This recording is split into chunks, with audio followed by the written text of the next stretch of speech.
Hey guys, it's Robin, RsIslandCrafts, and welcome to my craft room. This week we are going to continue working on our little mini quilt using mini charms or 2.5-inch squares. I've zoomed out so you guys can get a good look at my workspace here. I try to keep everything nice and clean, but I do have messes occasionally. This week we're going to go ahead and get our layout all set up and start sewing everything together. When I was going through and choosing my fabrics, some of them I had to set aside because they weren't going to work. Now I did have this peppermint pinwheels out, and I thought, oh, well, that's not too bad. There's not a lot of white. But I was a little concerned that up against the white, now this one still works pretty good, and I think it'll work okay. I chose not to use it because I had plenty of other fabrics, but there are a few that could possibly need to be swapped out. I have this snowman one here. He's more on a cream background. But as I start laying everything out, if it's too close, I'm already thinking he might be too close in color. I want all these Christmas colors to pop, and I don't want them to blend in too much with the white. So we'll see. If I have to pull him out, I think I have 2 extras. So if I have to pull him and this other snowman, this snowman should be okay. And my cardinal should be okay, but if not, I can always cut one of these or use one of my extras and see how that goes. That's just one of the things you need to take into consideration with the contrast to make sure you're going to still be able to see the pop of your colors of your squares. Unless you're looking for a more blended look, then you can go ahead with that. I chose a variety of my Christmas ones. Some I have 2 or 3 of, some are just singles. I did use the same fabric for my white. Get you really close up. You see how it's got a print on top of it, so it's a tone on tone like. It's got all these little swirls and flowery looking things. I really don't care for a straight plain white, or a lot of times I don't even like to use fabrics that are just one solid color. I really do like the blenders and the mottled and the swirls and stuff like that. I chose all white, but if you want to use a variety of colors, anything that reads lighter than what you already have, or if you're choosing to do darker, if you have a lot of bright fabrics, you can choose a black instead of the white. You just want to make sure you have enough contrast of everything to go ahead and make it work. Now I have my little diagram here, and what I'm going to start out with is I'm going to do my first row, which is going to start with a white, and we're going to have 5 whites and 5 of our coloreds and alternating. Some of our rows will have that half of a white, and I'm just going to worry about that afterwards.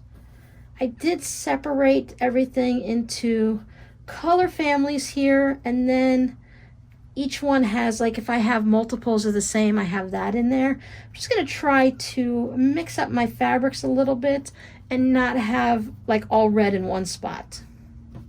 I did have this stripe or the zigzaggy there. I don't know how that's going to work, but we'll see. So I have a couple of fabrics that are questionable. Like even my silver here, this might be just a little bit too light.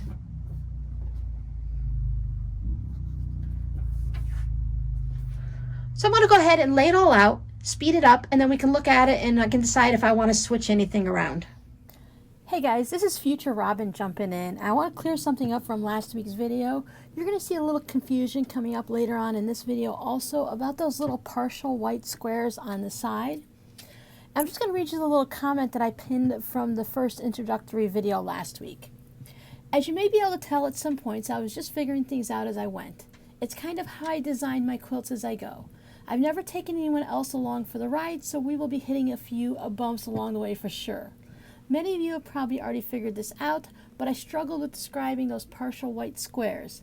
An experienced quilter should be able to easily figure out what I was trying to say, but a new quilter may not have that experience yet. Because each row is 2.5 inches tall, then the partial white squares must also be 2.5 inches tall, but they aren't 2.5 inches wide like the rest of the mini charm squares. In order to have no seams matching, I cut 10 white squares so they were 1.5 inches wide. That would make them 1.5 inches wide and 2.5 inches tall. You will need 45 white squares that measure 2.5 by 2.5 inches. You will need an additional 10 white squares that measure 1.5 inches wide and 2.5 inches tall. I hope that makes sense to everyone, and I'm really sorry for any of the confusion that may have occurred. I just want everyone to have a good experience. Anytime you have any questions, go ahead and leave them in the comments. Maybe first go through and watch the video to make sure you understand what I'm saying. But as you're going to see as this video goes on, I didn't cut my squares right the first time, those little partial ones, and I was able to have 2 different ways to easily fix it. I could have just cut it up and squared it up and left it as is, or as you'll see, I decided to go ahead and get out that seam ripper and pick things apart and make it right. Because I wanted you guys to have that experience of seeing things done the right way. And also, you know, hey, you know, we all make mistakes. It's just fabric and, you know, sewing thread and a little bit of time. It's easy to just go ahead and take it apart and make it correct. And that's just a bit of I've shown you guys a few times in my process of I just kind of think things through. Sometimes I jump in and sew it and I don't like it and I have to take it apart. And it's just what I do. I can't always visualize to get my visual idea out into fabric or onto paper. So I just test it out. If it doesn't work, it doesn't work. If it works, great. So go ahead and enjoy the rest of this video. And like I said, if you have any questions, leave them down in the comments. I'm going to try my best not to confuse you anymore.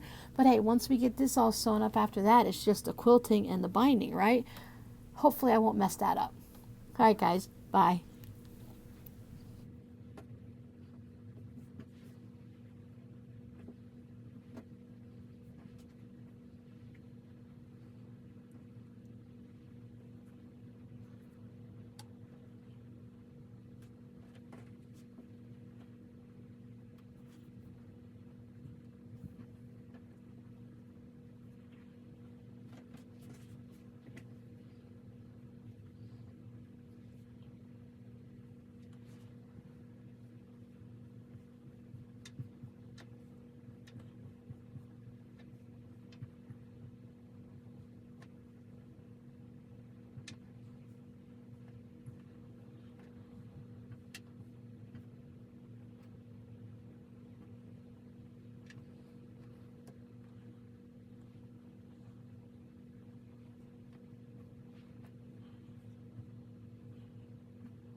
Okay, so there's my layout, and I'm looking at it and I'm saying, okay, I have a lot of reds that are close together here, but not up there. So I can just take this one, maybe I'll swap it out for this blue down there.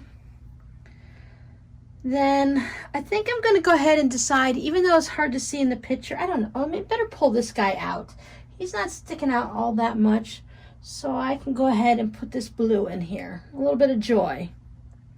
Then I can look and say, okay, I got 2 snowmen there. That's not too bad. I don't mind that. I still have quite a bit of red and a whole bunch of blue going on down here. So I could take, I don't mind if snowmen and snowmen are near each other because they're different colors. These 2 trees are the same, so maybe I can swap that out for this silvery one up here. Do I want to keep that silvery one in there, or is it too close? Kind of really like that silvery one, so I'm going to leave it in there, even though it's kind of close in hue, tone, whatever. It's kind of a light one, but I'm going to leave it. And maybe take this red and put it down in the corner and bring that black up there. And I have some blues and greens, but based on the fabrics that I chose and the way I cut them up, I think it's going to be okay like that. Now, if you were doing this yourself, you would go ahead and take a picture of it. If you don't have enough room on your dining room table or anywhere next to where you're sewing, you can lay it out on the floor. If you have some type of a board or something, you can lay it on so you can bring it right back to the sewing machine, sewing room, or just take a picture and then you can sort it out by rows and just lay all your rows out. Now I'm going to go right from here to the sewing machine. I still have to cut all of my little half ones to go in here, but I just wanted to play with it first. So before I can sew, I got to go ahead and cut 10 of them at 1 1/4 inches of the white so that they can fill in at the beginning and the end of all of these little notches in, and that way our rows will be nice and even, and that will allow me to go ahead and sew them all up. So let me go ahead and cut those and get them in place so that we can see what it's supposed to look like, because right now it'd be a little bit hard to sew as it is. Okay, I have all of my half pieces. Now if you chose to do this using charms instead of mini charms, such as 5-inch squares as a charm square, you would go ahead and cut whatever your charm square is in half. So these are 2 1/2, so mine are 1 1/4. If you're using a 5-inch charm, you'd cut it at 2 1/2. If you're using a 12 1/2 inch square, you're going to cut it at 6 1/4, which would work really fun for a king size quilt and for fabrics that are larger prints and stuff. But that's how it looks like now for me. Can you see how those little blocks are kind of tottering now as they go? Everything's not lined up perfectly. I just chosen where my fabrics are going to go and give me that overall look. Once you take a picture of it, you'll be able to see better. Like right now, looking through the camera, I don't know, I got a lot of blue going on right there, so I might just take this guy, blue, take this guy out, put him over there. You have to be careful because you can spend a lot of time just rearranging things. Like, oh, I got a column of red right there. That is a lot of red, and I didn't want to choose columns of all the same color. Where can I move out a red? I have to be careful that I don't put the same color into the area. So let me take this out. It gives me 2 greens next to each other. If I just swap these two, even though it's a green, it still has red and white in it, so that kind of changes it up a little. I'm okay with that. I have a couple red there too, but you know what? This is, like I said, this is one of those things you can change it around and move things around and spend a lot of time doing this and still end up with, depending on how your fabric started, they could all still be similar in similar places. So I'm just going to say that's it. I'm liking it just as it is. An experienced quilter might go ahead and do chain piecing and sew. Like you could take this top row right there that has a full white one on the end, and you can stitch that. I would take the mitten and put it on top of the white. You can take this full row and take that blue and put it on top of the white, and then you can just keep chain piecing all the way down. But I think to keep me from getting confused and for anyone who's a new sewer, what I'm going to do is I'm just going to take the fabric to the right, which would be that black mittens, and I'm going to put it onto my white square. So I'm always going to put my color on top, and that way I stay the same all the way through, and that's hopefully going to keep me organized. You could put numbers and letters on the rows, you can do whatever you'd like, but I think just taking a picture really is going to be the most helpful option. So I'll take my mitten and I'm going to sew it to that. Then I'm going to take my blue snowflakes and I'm going to lay it on top and sew it to my white. And I'm just going to keep going all the way across until my row is all sewn together. So after I have my twos, I will take my blue and white here, my snowflake, and I'll put it on top of my little mittens there, the black mittens, so that the white is now on top. Now we change it up a little bit. So I'm always just going to take the right one and put it on top of the left. The mitten on top of the white, snowflakes on top of the white. These two and those two. And I'll just keep sewing those together until I have my whole row done. And once that row is done, I'm just going to give it a good press and leave it up there. We'll talk about pressing in the middle in a minute, but first let me just go ahead and get this row started. Now I've gone ahead and I've laid out my row right here. If I weren't sewing with you guys right next to me, I have you on a tripod right next to me here, I would just reach over or roll my chair over and grab what I needed and bring it over and sew. But because we're kind of all working together like we would do if we were in having fun in the craft room together, so I'll just move these down to the table here. And as I sew them, I can just keep moving them up and I can keep them all in the same row and organize that way and not have to worry about it. Now I'm going to set my machine. It automatically goes over to a 1/4 inch based on my foot, and it goes to a 2.0 stitch length. I know some people like to sew with a 2.2 or 2.5, whichever one you're used to sewing with.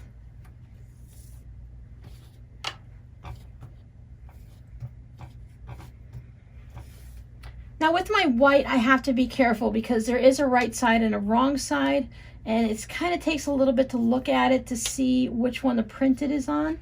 Now I'm not going to be too overly concerned. It's pretty close on the other side. It just looks a little duller. I'm going to do my best. If I make a mistake, I can choose to unpick it or just leave it. I don't think it'll be too noticeable. And I do have my mittens here, so I want my mittens to be right side up, so I am going to pay attention to that also. Line the sides of my fabric up.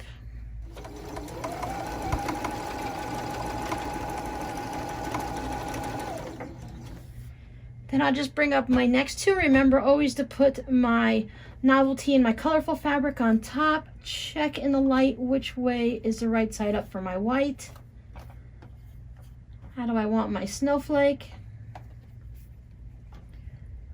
I've been making a lot of fabric postcards, so prior to starting this, because this is an actual quilting project, I did put a new needle in my machine, and I also cleaned out all the fuzz from the fabric postcards. Chain piecing is going to keep all of my blocks together in a nice neat row.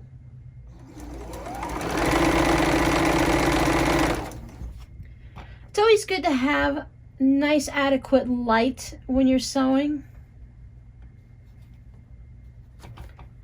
I birdie the right side up. Many places sell those lights that you can, those LED lights you can just stick up here into your machine to give you that extra light.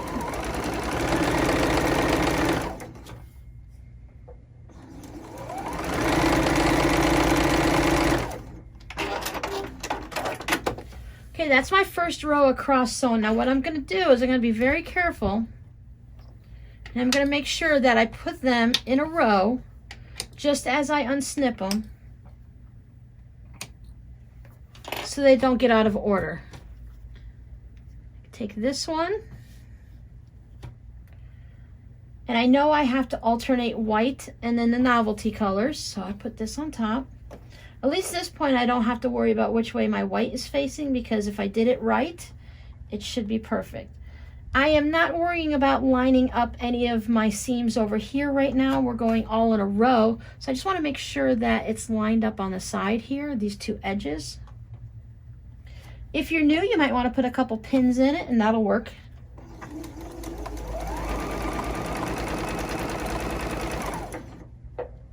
Now I could go ahead and sew these two together, but if I want to keep everything nice and neat and I don't want to get confused and mess things up, I'm going to go ahead and take the chance, and I'm going to waste a little bit of thread versus having to take the time to unpick things.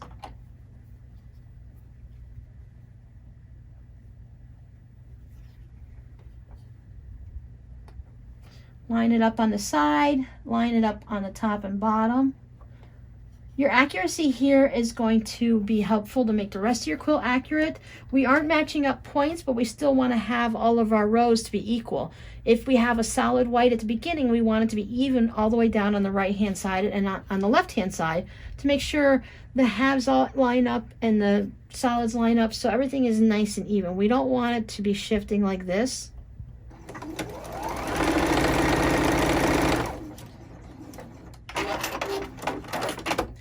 If you struggle with getting the perfect 1/4 inch, this is a great project for you, because we're not lining up any of our corners and our points here. You just want to be consistent. Whatever your sewing machine is sewing, you want to make sure you do it from start to finish. You want to work on the same machine for the entire project.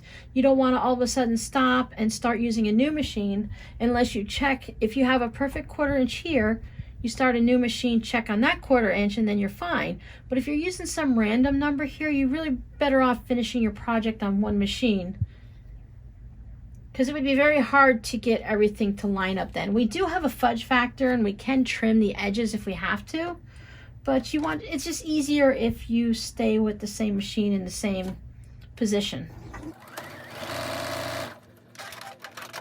If you've had to adjust your machine or something, maybe write it down, because we think we're going to remember the next day, but sometimes we end up not coming back the next day, and we might not come back to it for several days.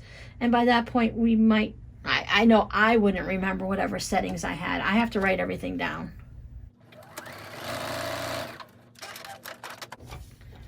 Now I'm going to go ahead and leave this at the top. I'm going to move it right back to my stack and bring my next stack over. I'm going to worry about pressing it when the time comes after I get all of them done.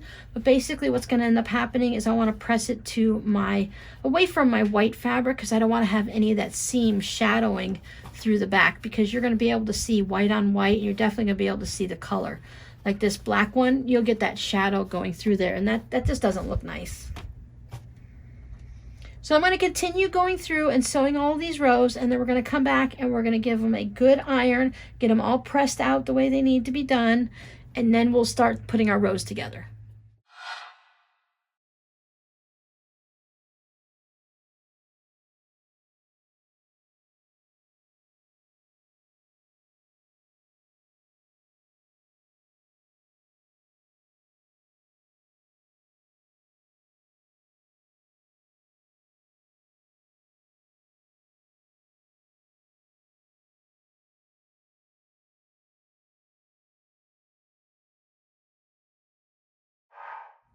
Now those actually went together pretty quickly. I didn't really time myself from the beginning to end, but when I glanced up, it was about 45 minutes. So give or take, it was less than an hour to get all of those sewn together.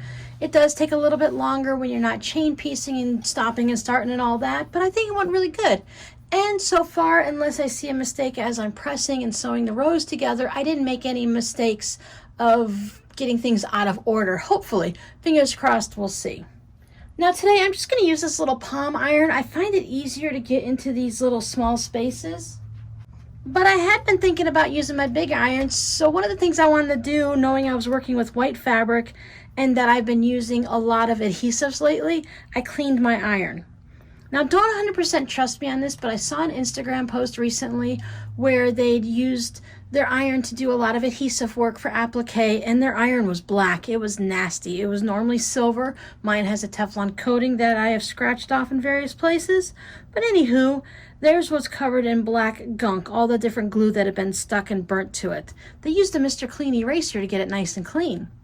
So I thought, well, I'm going to go ahead and give it a chance with mine, see how that works. I wet my eraser a little bit and cleaned it up, and apparently I had something green on here at one point. It's probably just this rubbing off onto it or something like that, but it's all nice and clean as far as I know, and then I decided not to use it. It'd be a little heartbreaking and frustrating at this point if you were going to press your white fabric and you've got some kind of gunk on your iron that got onto the fabric and ruined it. We're still working on a small quilt and we're still in rows, so it wouldn't be too bad, but it would be very frustrating. Now normally when we do our seams and stuff, I always tell you to lay it down and go ahead and set your seam.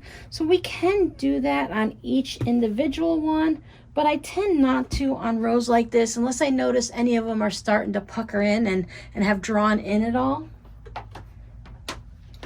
If as the process is going around and as we're ironing stuff, if I see there's some issue that I think that is going to help to do that, I'll do it. But I'm just going to go ahead and leave it like this. Now remember, we're going to press them all into our dark fabric away from the lightest fabric so we don't have any shadowing. So that means this one's going to go here. And then this is one of the reasons why I'm using the little palm one, because I can just go in between. I can make sure that I don't have any issues, any foldovers or stuff like that. So what I'm going to do is I'm just going to go and do a quick press from this side. And I have all of my rows all stacked up neatly. I'm doing the bottom row first. I don't want to get them out of order. You can number them, you can put labels on them, or you can just be very careful. I find it a little bit harder on these little half seams here, and I see I just flipped that around. Now, the beginning and end of it has a half, so it's not going to be a problem, but we do need to make sure just color-wise and stuff. So I can go ahead and give it a little bit of a press from this side, just to make sure everything's laying down neatly, and I can make sure that I don't have anything that is folded over here, like this one here needs to be put over to the side just a little bit. Go this way. Now I'm going to do things that'll probably drive you crazy because it will mix up everything. I'm going to look at it and I'm going to try to remember that my red plaid is at the beginning so that I can just keep flipping it over. I can put a little bit of not a tug on this, but I'm going to hold it firmly. Just so as I was doing it from this side, right? Just so as I'm doing it, I make sure that that colored fabric is not have any little extra there at all. Now, if we were doing precision sewing, we need to make sure we had all our points and everything and all our corners lined up. This is probably the place that I would lose it. I tend to be a rotten ironer or presser, however you look at it. So if you lose a little with your 1/4 inch seam, you lose a little bit with your pressing, it all adds up. Okay, so there's my first one, and I'm just going to go ahead and lay it over here. My red plaid to the left, and I'm just going to bring these down and stack them. I want to get them all pressed. I'm going to pay attention to what the first color is, and then I'll stack it on top of the other one so that when I'm all done, the very first row, which I know has that cardinal in it, will be on the top of the stack. This is interesting. I have a blue of these little snowflakes at the end, and I also have one at the beginning.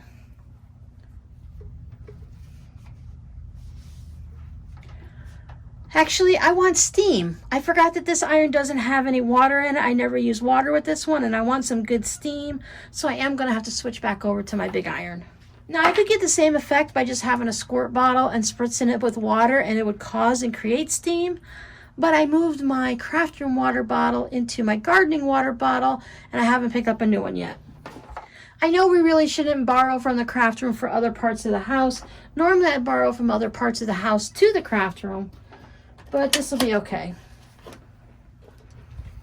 So with the big iron, I'm just going to go ahead and press one seam over onto the fabric. And then I'm going to spin it over so that I can press the other side, and then this one will get extra pressing, and then this one will go on top, and that way I'll keep it all away from the white. They're really small squares, so it can be a little hard to get each individual one, which is why I like to do one side or the other. And it also, as I'm doing the new side, it's repressing the other side, and that works out pretty good. On our left side, we always have to have a white piece. On the other side, you're going to end up with a solid fabric and then a half white. And then your solid fabric and a half white. But on our left, it's always going to be a white, so that's a good idea to help you remember. If you want, you can go ahead and finger press this over first so that you know your seam sits nice that way and it's already prepared for you. You could press it open if you want, but remember, even though it's a white fabric on white fabric, you're still going to get that shadowing. You may not want to see that on there. Okay, everything's all pressed nicely. I pressed them all to the darker fabrics, which meant to all the novelty type things. Our first one with the cardinal is our very first row, so we're just going to put these up. And at this point, we can line them up.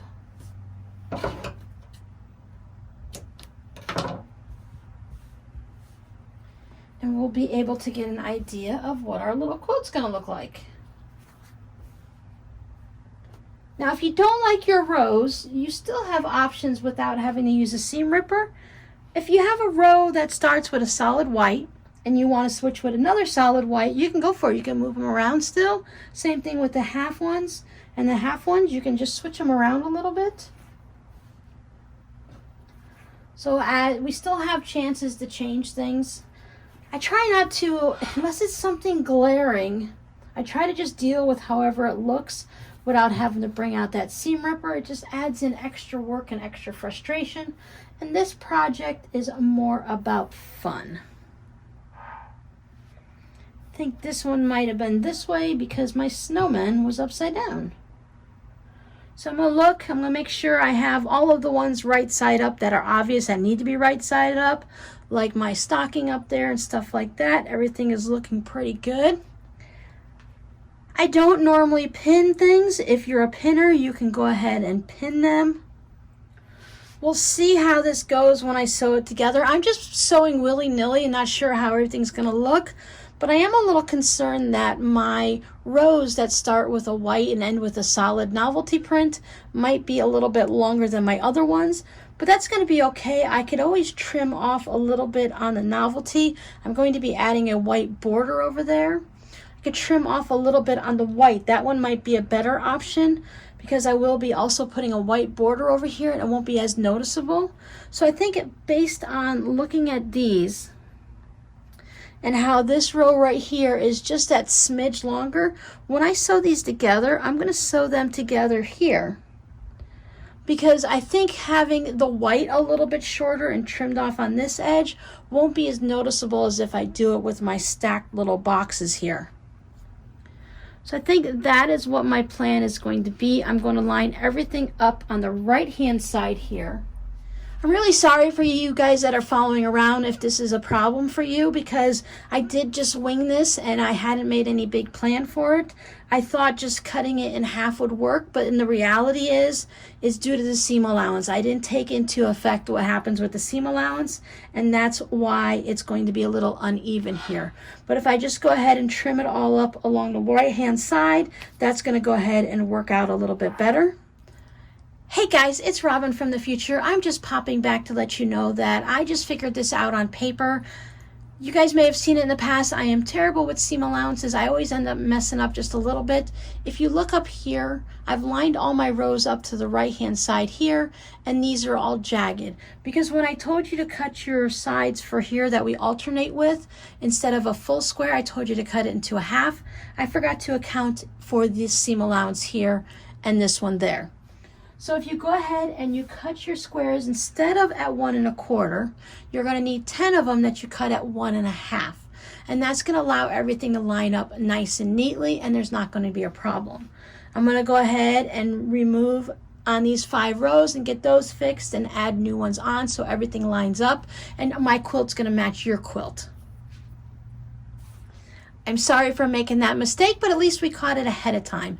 If you don't hear me and you just kind of go ahead and cut everything and you don't catch on to this, the simple solution is going to be start sewing on the right hand side, line everything up, and then you're just going to trim this whole side here even. We're going to put a thin white border on both sides, so it's not going to be a problem. Everything will even out. All of our squares will be the same size, so to the eye it will look fine.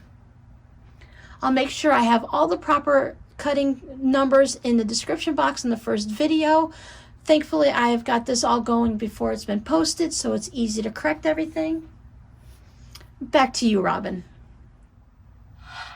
Okay, non-crisis averted. It would have been really easy to fix just by trimming off those edges, but I went ahead and I replaced them all. I measured it out. I cut them at 1.5 inches on these little partial white blocks, and I went and I just removed them all and put them all on. Now we can go ahead and just take them, and we'll just take one row and push it over to the other side. You could pin wherever you want. You just want to make sure you're not stretching your rows. Maybe you put a pin at the beginning and the end and then in the middle, because you have no seams to match up, because they're all going to basically land somewhere towards the center. So you guys watched me sew enough today. I'm just going to go ahead and stitch these together, and I'll show you what it looks like when it's done.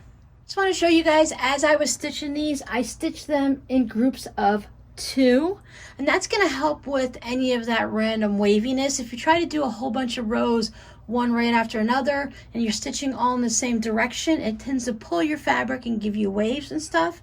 They say if you do them in groups of 2 and then put the 2s and the 2s and then the 4s and then just add in the extra one at the bottom, that it's going to stop to keep it from, you know, being all out of whack like that.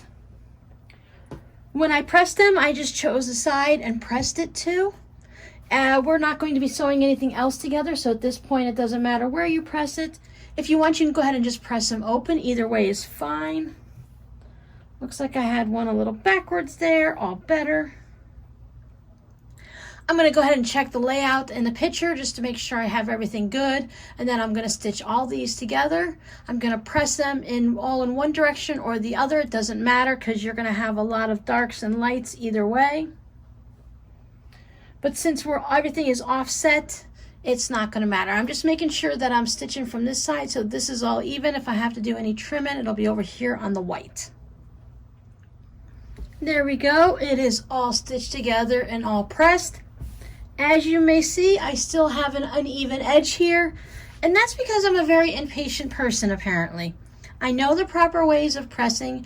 I do have a good 1/4 inch seam the majority of the time, but I just seem to have to go full blast, and I'm in such a rush that I don't slow down and follow the proper procedures and techniques.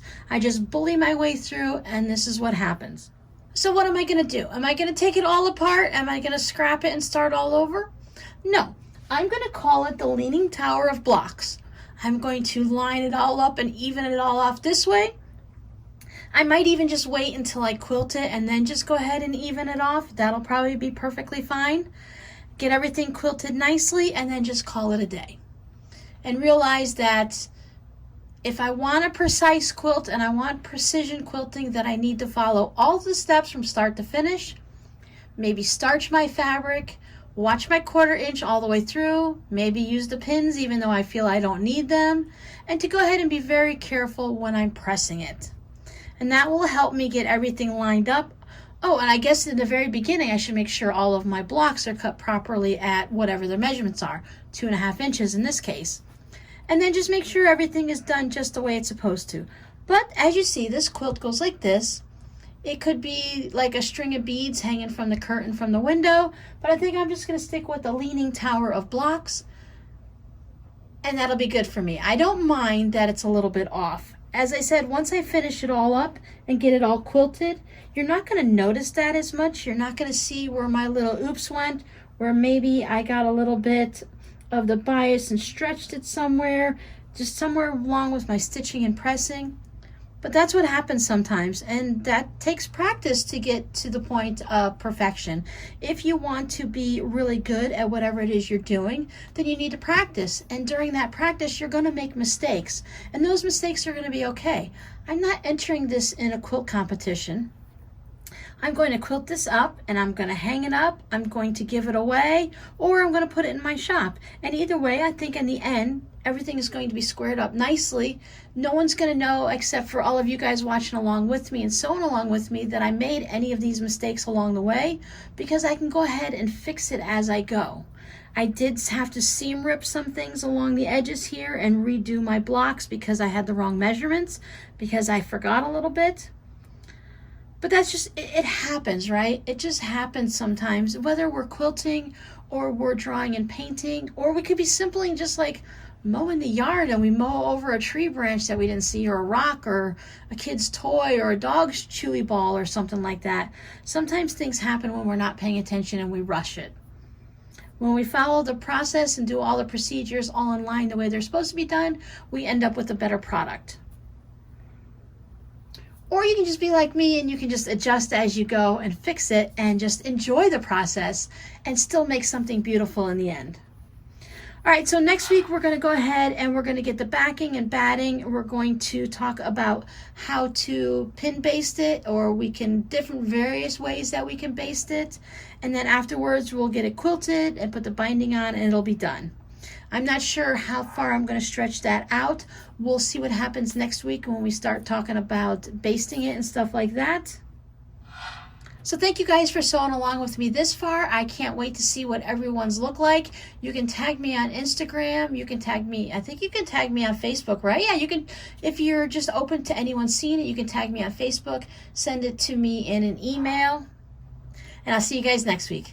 Bye.